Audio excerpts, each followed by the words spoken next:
Arne Slot has just walked out to speak to the media. Let's listen in.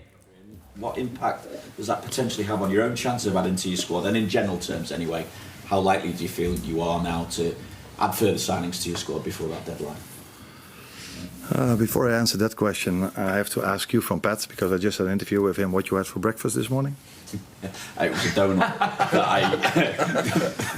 it was a donut that I kept from a game I was at the other night. That was all. I was working as a reporter at that point. Yeah. So you came into the Liverpool building with a donut. Yeah. With a donut from? From another football club. Okay. It's very nice, by the way. You should try them. Yeah. It's too many calories. Not the most healthy. But I was in a rush this morning. I woke up late. So Newcastle signed, if it's true, and I have no reason not to believe what you are saying, a new number 9. So that's very nice for Eddie, because Anthony Gordon is suspended, and Isaac has not been training with the team a lot. So it's nice for him to have another number 9. What about in general terms, though? How likely do you feel you are to add to your squad? Whether it's another striker, whether it's a centre-half, whatever. No, I think I've said after Monday evening that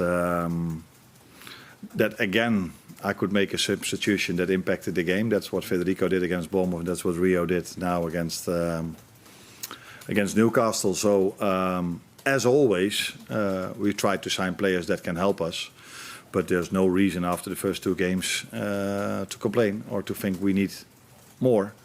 But if we can strengthen the squad, then we will always try to do that if it's for the right money and it's the right player. And there are only 3-4 days to go now.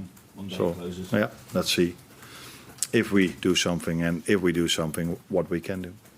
From the players that you're working with this weekend, and obviously it is a big game, what improvement do you feel you need to see that will give you the best chance of maintaining your own 100% record and ending Arsenal's?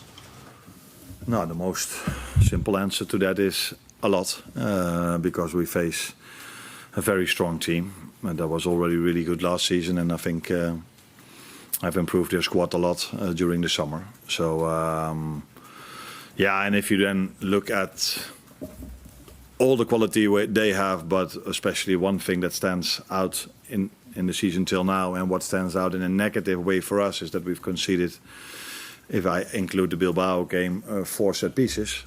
And of course, as we all know, that's one of their strengths, not the strength, but one of their strengths, because they can play in multiple ways. You can see how well they are managed by Miguel, and they're working for 5 years together, because they can play almost every style there is in football, and that tells you how well managed they are. But one of their strengths is also set pieces, and that is an area where we, if you look at Monday, when we faced Newcastle, we conceded 2, and against Bilbao we conceded 2. It's a part we need to improve, where we, by the way, were really good at last season. So no panicking at all. We also had to defend at Newcastle 350 set pieces, so then only conceding 2 is not even so bad.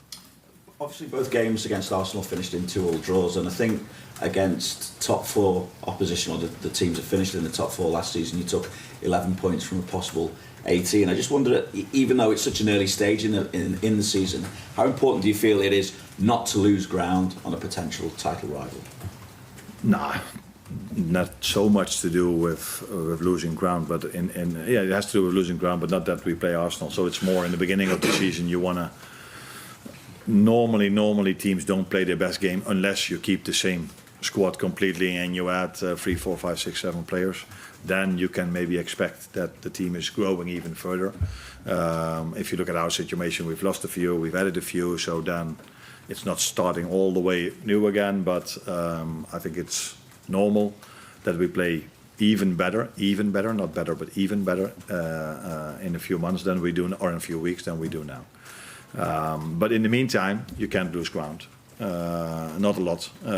Although I do think that it's. I would be surprised if there will be a point record this season in the Premier League. I would be surprised if one team gets more than 100 points because of the strength of the league.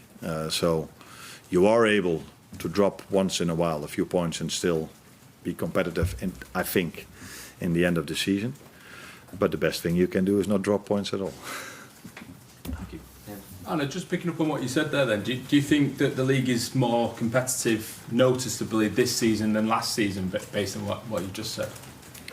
if that's even possible, because it was already so competitive last season. But maybe I'm wrong, but I think in general teams spent more than last season.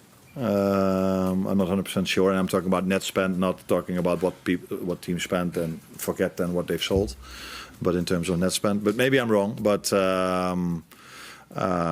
last season we didn't do a lot, but I think our competitors didn't do a lot last season as well.